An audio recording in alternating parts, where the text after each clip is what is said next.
Alright, শুভেচ্ছা সবাইকে। আশা করি সবাই অনেক অনেক ভালো। রহমান মিজ হচ্ছে আপনাদের সাথে।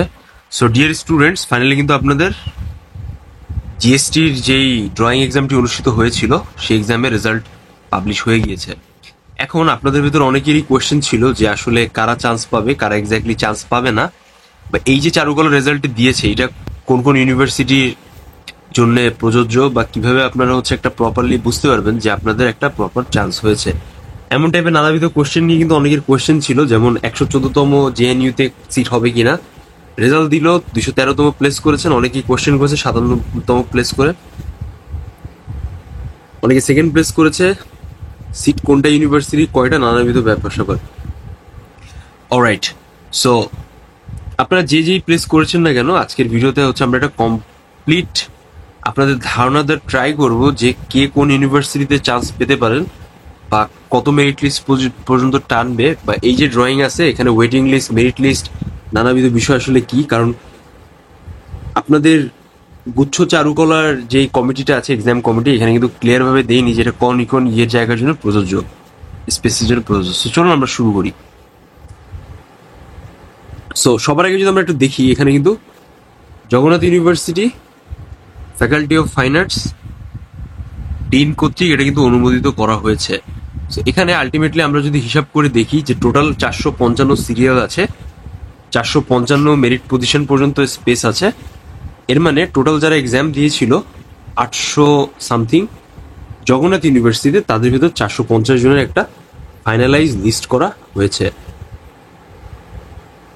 অলরাইট, সে সাথে হচ্ছে যারা ঢাকা ইউনিভার্সিটি, যারা খুলনা ইউনিভার্সিটি অথবা কুষ্টিয়া ইসলামী বিশ্ববিদ্যালয় সেন্টার থেকে এক্সাম দিয়েছেন, তারা হয়তো বা জানেন যে তাদের ভেতর থেকে একটা ফাইনালাইজ লিস্ট করা হয়েছে। সো এখানে হচ্ছে কি কি বিষয়ের উপর বেস করে আপনাদের স্কোরটাকে কাউন্ট করা হয়েছে সেটা যদি আমরা একটু কথা বলি। সবার আগে আমরা দেখতে পাচ্ছি মেরিট পজিশন 1 যে করেছেন তার টোটাল স্কোর হচ্ছে 156। তো 156 নম্বরের স্কোরের ভেতরে জিএসটি স্কোর হচ্ছে 58 এবং ড্রয়িং স্কোর হচ্ছে 98, মানে 156। ইউনিট সি থেকে তিনি এক্সাম দিয়েছেন। তো খুব সিম্পলি এখানে হচ্ছে আপনাদের অ্যাডমিশন রোল নম্বর, নেম, কোন ইউনিট থেকে কি এক্সাম দিয়েছেন, আপনাদের জিএসটির position, score, drawing score, total score আর মেরিট পজিশন, এখানে সবকিছু উপস্থাপন করা হয়েছে।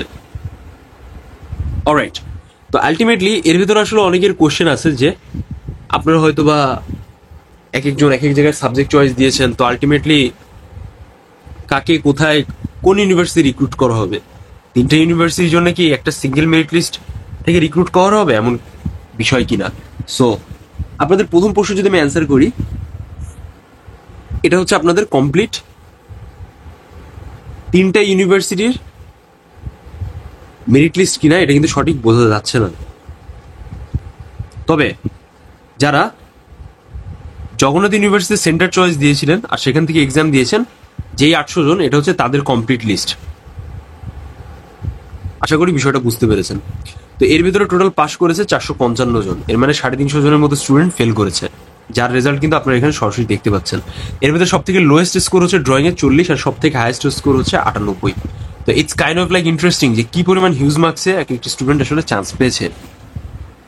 তো এখন প্রশ্ন আসতে পারে যে যারা জগন্নাথ ইউনিভার্সিটিতে পরীক্ষা দিয়েছেন শুধুমাত্র কি তারাই জগন্নাথ ইউনিভার্সিটিতে পড়তে পারবেন, এমন ভাবে কি রেজাল্টটা দেওয়া হয়েছে? ব্যাপারটা কি এরকম? ব্যাপারটা মোটেই এরকম না। আপনারা অনেকেই হচ্ছে গুচ্ছ চারুকলার খুলনা ইউনিভার্সিটির 3টা সাবজেক্ট চয়েস দিয়েছেন, এমন স্টুডেন্ট আছে। অনেকে আছে কুষ্টিয়া ইসলামী বিশ্ববিদ্যালয়ে সাবজেক্ট চয়েস দিয়েছেন, কিন্তু জগন্নাথ ইউনিভার্সিটি সেন্টার চয়েস দিয়েছিলেন, আর সেখান থেকে আপনি গিয়ে এক্সামটা দিয়েছেন, যার ফলে কিন্তু আপনাদের ওই সেন্টার থেকেই মেরিট পজিশনটা এসেছে। কিন্তু আপনারা যে স্কোরটা পেয়েছেন, এই স্কোরটা আপনাদের 3টা ইন্ডিভিজুয়াল ইউনিভার্সিটির জন্যই কাউন্ট করা হবে। সো প্রথম যে অপশনটা বা বিষয়টা আপনাদের ফোকাস রাখতে হবে বা মাথায় রাখতে হবে এখানে, যে আপনারা কোন কোন ইউনিভার্সিটিতে সাবজেক্ট চয়েস দিয়েছেন। মানে খুলনা ইউনিভার্সিটি, জগন্নাথ ইউনিভার্সিটি, কুষ্টিয়া ইসলামী ইউনিভার্সিটি, এই 3টা ইউনিভার্সিটির ভেতরে আপনারা যেই সাবজেক্ট চয়েস দিয়েছেন বা যেই ইউনিভার্সিটি চয়েস দিয়েছেন, সেই অনুপাতে হচ্ছে আপনাদের এই যে স্কোরটা আছে, এই স্কোরটা আপনারা একটা মেরিট পজিশন পাবেন। এখন আপনাদের ভিতর অনেকের কোশ্চেন ছিল যে টপ 20-30 পর্যন্ত যারা মেরিট পজিশন করেছেন বা টপ 40 পর্যন্ত করেছেন, তাদের অবস্থাটা কি হবে, এমন একটা বিষয়। তো দেখেন, এখানে কে কত টপ স্কোর পেয়েছেন সেটা তো অবশ্যই ইম্পর্টেন্ট, বাট তার থেকে বেশি ইম্পর্টেন্ট আপনার ড্রয়িং এ কে কেমন স্কোর পেয়েছেন। এখানে দেখেন যে ড্রয়িংয়ের স্কোর 90 পেয়েছে, তার কিন্তু মেরিট পজিশন 15 এসেছে। আবার যে ড্রয়িংয়ে 57 পেয়েছে তার কিন্তু মেরিট পজিশন 14 এসেছে। সো আলটিমেটলি আপনারা বুঝতে পারছেন যে জিএসটি যে স্কোর আছে এটা কিন্তু অনেক বেশি ভ্যারি করেছে।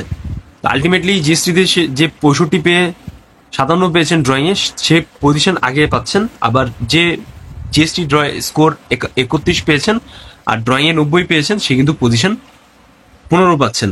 সো আলটিমেটলি এই ভ্যারিয়েশন হিসেবে আপনাকে আলাদা করা হবে। তারপরেও আপনাদের একজনের ইন্ডিভিজুয়াল কোয়েশ্চেন ছিল যে কোন ইউনিভার্সিটি আসলে সিট সংখ্যাগুলো কত। যদি আমি জগন্নাথ ইউনিভার্সিটির কথা বলি, আপনি সেখানে 40টার মতো সিটস পাচ্ছেন। খুলনা ইউনিভার্সিটি আপনি 60+ সিটস পাচ্ছেন এবং কুষ্টিয়া ইসলামী বিশ্ববিদ্যালয় আপনার 40+ সিটস পাচ্ছেন। এর ভিতরে কুষ্টিয়া ইসলামী বিশ্ববিদ্যালয় শুধুমাত্র গ্রাফিক্স ডিজাইন রয়েছে আমার জানা মতে এই পর্যন্ত আপডেট। আর জগন্নাথ ইউনিভার্সিটিতে কোনো গ্রাফিক্স ডিজাইন নেই, পাশাপাশি খুলনা ইউনিভার্সিটিতে কোনো গ্রাফিক্স ডিজাইন রিলেটেড সাবজেক্ট নেই। সো যারা টপ পজিশন করেছেন তাদের সবাইকে অনেক কংগ্রাচুলেশন জানাচ্ছি। বাট যারা কুষ্টিয়া ইউনিভার্সিটিতে চয়েস দিয়েছেন, তাদের কুষ্টিয়া ইউনিভার্সিটি সেইভাবে একটা রিক্রুটমেন্ট আপনারা দেখতে পাবেন পরবর্তী নোটিশে বা সার্কুলারে, অথবা আপনাদের গুচ্ছের যে ওয়েবসাইটটা আছে সেখানে আপনি সরাসরি আপডেট পাবেন। এটা অটোমেটিকলি আপনাদের আপডেটটা ওইখানে করে দেওয়া হবে। যেহেতু আপাতত আজকে রেজাল্ট দিয়েছে, আপাতত একটু ধৈর্য ধরে ওয়েট করতে হবে। আর যারা জগন্নাথ ইউনিভার্সিটির সাবজেক্ট চয়েস দিয়েছিলেন সেই অনুপাতে সবার ওইভাবেই আপডেট আসবে সাবজেক্ট চয়েস এবং ইউনিভার্সিটি চয়েস অনুযায়ী। সেম ওয়ে যারা খুলনা ইউনিভার্সিটি চয়েস দিয়েছেন তারা সেভাবে আপডেট পাবেন।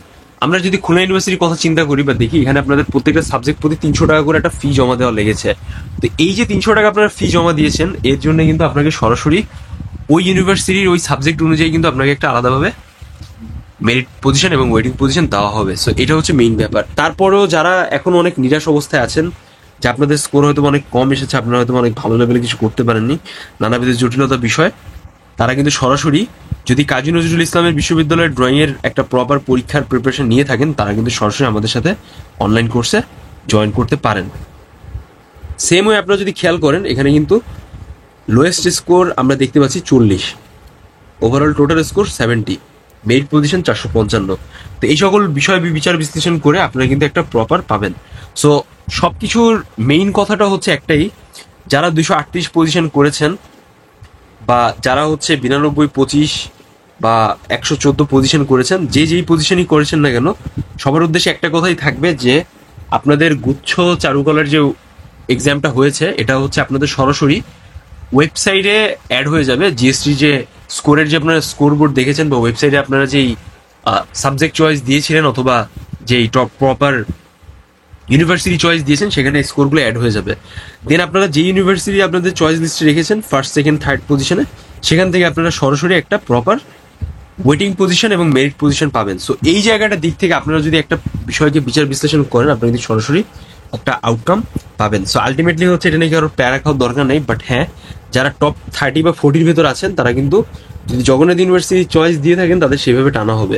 আর যারা খুলনা ইউনিভার্সিটি বা কুষ্টিয়া ইসলামী বিশ্ববিদ্যালয় চয়েস দিয়েছেন তাদের কিন্তু একইভাবে, যারা ফার্স্ট মেরিট পজিশনে বা স্কোর নিয়ে আছেন তাদের কিন্তু সেভাবে আপনাদের এগিয়ে যাবে স্কোর বা টানা হবে। বাট এর মানে এটা না যে যারা মেরিট পজিশন বা ওয়েটিং পজিশন দুটার ভেতর থেকে ওয়েটিং পজিশনে যারা আছেন তারা সেখান থেকে চান্স পাবেন। তারা অবশ্যই ওয়েটিং পজিশন থেকেও চান্স পাবেন, বাট আনটিল দেন আপনাদের একটু ওয়েট করা লাগবে কতগুলো সিটস খালি হয়। কারণ এখন অনেক স্টুডেন্ট এক্সাম দিয়েছে, সো কাজী নজরুল ইসলামের পরীক্ষাটা বাকি।